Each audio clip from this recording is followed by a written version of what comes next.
Ever feel like you're just drowning in local news? Headlines everywhere, but you're not really sure what's actually going on. Yeah, it's easy to feel that way. So today we are diving into something that's surprisingly fascinating and honestly helps cut through all that noise. New York City Council meeting minutes. Yeah. And before you switch that dial, thinking this is going to be dry, we're zeroing in on the minutes from April 11th, 2020.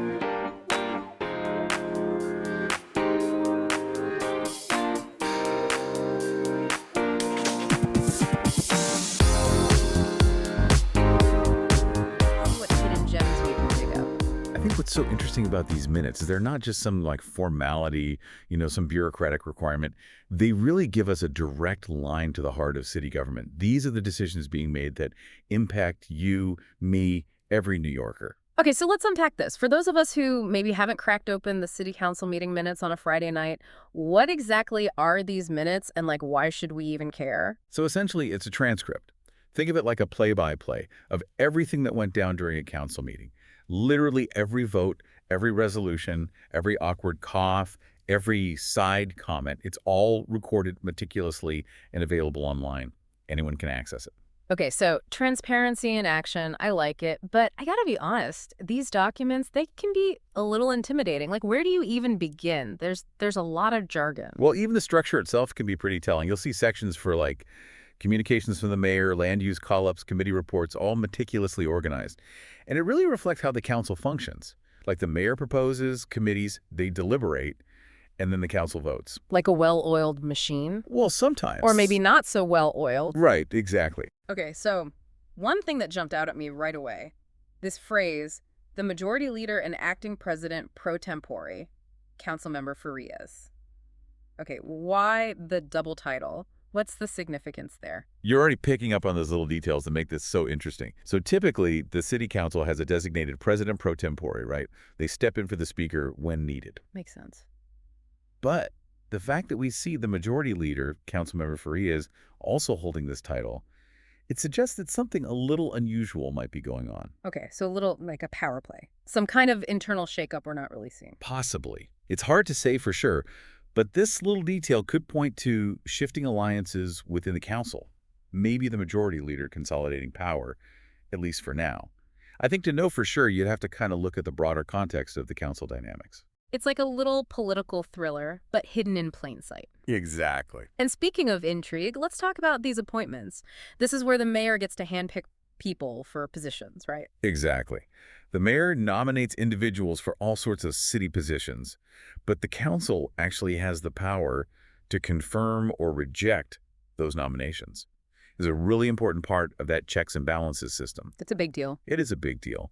And this particular meeting had a bunch of appointments, some more contentious than others. And we see some pushback here, right? This wasn't just a rubber stamp situation, especially when it came to appointments to the local Conditional Release Commission. You got it. So Andrea Bierstein's appointment to the Taxi and Limousine Commission, that sailed right through. Smooth sailing. But the nominations of Maria Almonte Weston and George Goodman to that local Conditional Release Commission, those faced a little bit of opposition. Yeah, and the minutes actually show a roll call vote for those positions, and some people voted no. This is where it gets really interesting. So why were certain council members opposed? What can we learn from those dissenting votes? Right, so those no votes, it's like they're revealing these little cracks in this seemingly unified facade.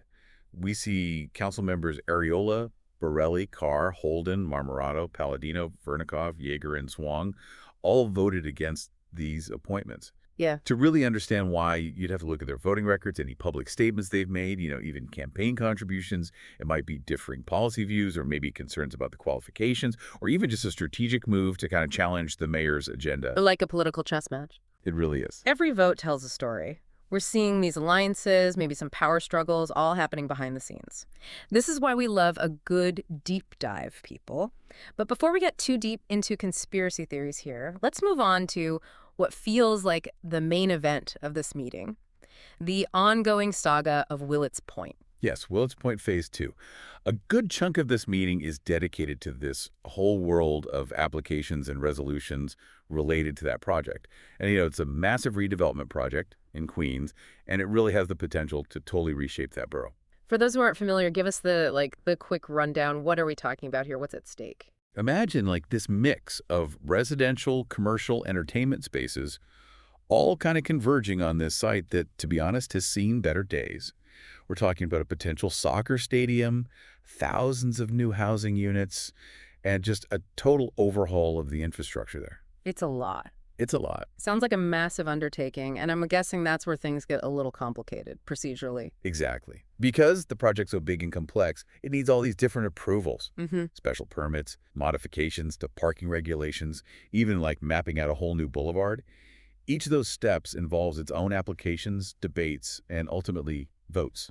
So we're talking about a potential game changer here for Queens, but one that definitely comes with a lot of red tape, a lot of bureaucratic hoops to jump through. Yeah, for sure. And that's where these minutes, I think, are really illuminating. We see which council members are actually voicing support, voicing opposition to different aspects of the project. It gives you a sense of the different priorities, the different perspectives at play. Yeah, and it's not just like a yes or no, right? Like, do you support Willets Point redevelopment, yes or no? Uh-huh. There are nuances here.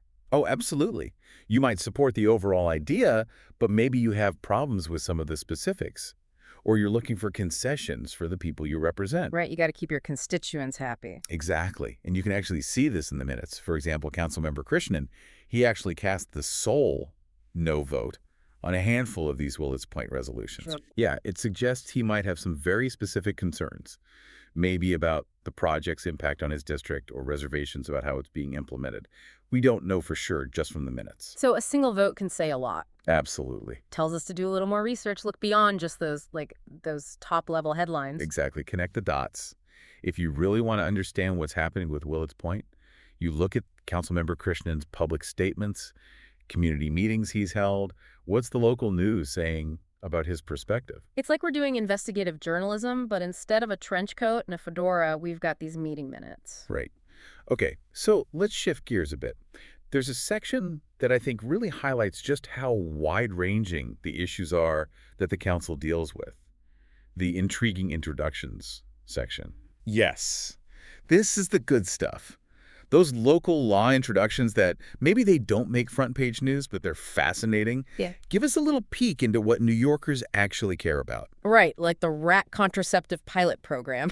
I mean, come on, you don't see that every day. Not every day you see rodent birth control on a city council agenda. It's kind of funny, but also it's a real concern. Yeah, for sure. A lot of New Yorkers can relate to that one. Adds a little levity to the proceedings. It does. Okay, but on a more serious note, there's the introduction about body armor for EMS workers. Yeah. I mean, that's a sign of the times, right? Yeah. Definitely reflects this concern about safety for first responders. It's a small detail, but it speaks to this larger anxiety about crime, the need to protect the people who are out there on the front lines every single day. Yeah, absolutely. And then you've got the debate around single-use water bottles in city government. Oh, yeah. It's a small change, but like potentially a big impact. Huge. It shows this awareness that the government itself has an environmental footprint, and a push for sustainability. Definitely. And it also shows how council members can really champion these specific causes, things they're passionate about, even if it's not going to be a huge headline. It's a good reminder that it's not all about the big flashy stuff. These minutes, they're like a tapestry, all these concerns, big and small, reflecting really what matters to the city's residents. 100%. That's what makes these minutes so valuable for anyone who actually wants to understand how the city works. And speaking of a wealth of information, we still got a lot of these minutes to get through. This introduction and reading of bills section, it's a marathon. It is. This is the part where it can get a little overwhelming. Bills, bills, bills. It's a lot to process. It is like drinking from a fire hose of legislation. Mm-hmm. We're talking everything from asylum seeker support to organic waste recycling to, like, property tax exemptions for veterans. It just goes on. It really runs the gamut. It does. So how do we even make sense of all this? Okay, so think of it like a buffet, right? You don't have to eat everything. Just sample what looks good to you. What are the topics that jump out at you? What are those issues that really resonate? And then you look at which council members are pushing for those things. So instead of being overwhelmed, we can kind of curate our own little, civic deep dive here. I like the way you think. Now, before we wrap up this part, I want to go back to something we touched on earlier. analyzing those roll call votes. We talked about how those no votes can be really revealing. But what about the votes that seem like a done deal? Like, of course they voted this way. Ah, you're thinking like a true detective. Sometimes it's the votes that seem the most straightforward that can actually be the most interesting. Yeah. Remember that resolution recognizing April 17th as Giovanni da Verrazzano Day? Vaguely. Who's that again? So he was an Italian explorer, thought to be the first European to enter New York Harbor back in 1524. Okay. Okay. So the resolution itself is pretty standard, right? Like commemorating a historical figure. But two council members, Vernikoff and Jaeger, they abstained from voting. Why not just vote yes? It seems harmless enough. Right. And that's the thing about these minutes. They make you think about those nuances, even in the most routine votes. It makes you wonder. Right. Maybe those council members have particular thoughts about how we commemorate history or about celebrating European exploration. Or maybe it was just a way for them to kind of signal a different perspective without directly opposing it. We don't know for sure. It's a small detail, but it's a reminder that every vote, even on something like a commemorative day, can tell us something, might reflect those deeper political dynamics at play. That's why we do this, right? Yeah. We're not just skimming the surface. We're trying to find those deeper currents, those unexpected moments that tell a much richer and honestly more interesting story. It's like we're piecing together this puzzle. Yeah. Right. But we're missing some pieces. Exactly. We've got to remember these minutes are just one piece of a much bigger puzzle. We're seeing the official actions, the votes, but a lot of that political process, it happens behind the scenes. Right, like we're seeing the finished movie, but not all the work that went into making it. Exactly. So think of these minutes as a starting point. You've spotted some key decisions, some interesting introductions, some surprising votes. Now it's time to dig a little deeper, figure out the why behind the what. Oh, okay. I'm game. So give us some advice. What can our listeners do to become, like, NYC council meeting minutes detectives? Where do we even start? I'd say start by following the trail of those council members who really jumped out at you during this deep dive. Look at their press releases, their social media, any public statements they've made about the issues you're interested in. So we're going beyond just the official record here, getting a feel for, like, their personalities, what their priorities are, how they approach things. Exactly. And then I'd say check out the committees that deal with the topics that you care about most. Go to their meetings, even if it's virtually. That's where a lot of the actual work on legislation gets done. You'll see those bills we talked about, how they change, what people are saying for and against them. Love it. Get into the nitty-gritty. Right. And don't forget about good old-fashioned local news. Journalists can be really great at connecting those dots, between what the council does officially and what it actually means for people. Yeah, that makes sense. So reading local newspapers, listening to the news, all that. Yes. And then finally, remember that you have a voice too. It's your city council. Reach out to your council member. Ask them about their stance on things, what their priorities are, whatever's on your mind. They need to hear from you. So it's about being an active participant, not just an armchair observer. 100%.